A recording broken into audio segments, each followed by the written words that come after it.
You Okay, bet. Alec Baldwin, Susan Sarandon, just some of the Hollywood elites backing these Wall Street protesters who are blasting corporate America. But isn't that their bread and butter? Because while these protesters are bashing banks, Alec Baldwin is appearing in one of the ads for a bank. You can book any airline, anytime. Hey, I just said that. After all, isn't traveling hard enough? To get the flight you want, sign up for a venture card at CapitalOne.com. What's in your wallet? It's okay. I've played a pilot before. Radio talk show host Chris Plant says it reeks of hypocrisy. Thanks for joining us, Chris. So Roseanne Barr, Keith Olbermann, Susan Sarandon, Mike Moore, Trump, Baldwin, the list goes on and on. I think someone called them useful idiots at one point, didn't they?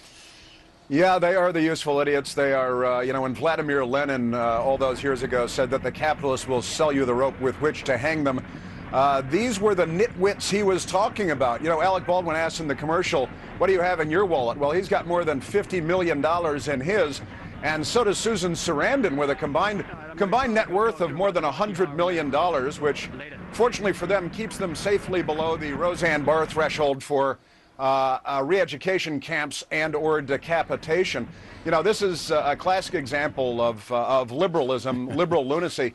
If it weren't for double standards, they'd have no standards at all. And then you have Michael Moore, filmmaker Michael Moore, who is suing the film, the producers of what his 9/11 film. He made $19 million, but he wanted $2 million more because he thought he deserved it. Boy, if capitalism hasn't treated Michael Moore, Sarandon, Baldwin, they want their fair share. Yeah, it's treating them pretty well. You know, sure.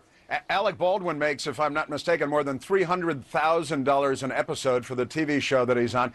He recently sold a condominium. You can find it online on the Upper West Side for $7.5 million. It's reported that he took $1 million from Capital One. What do you think Capital One's going to feel like when they catch wind that he's tweeting about he's standing in solidarity with the anti-capitalist, anti-bank protesters down there? Well, hopefully they're down with the struggle at Capital One also, like Alec and his soul brothers from the Hollywood Hills are.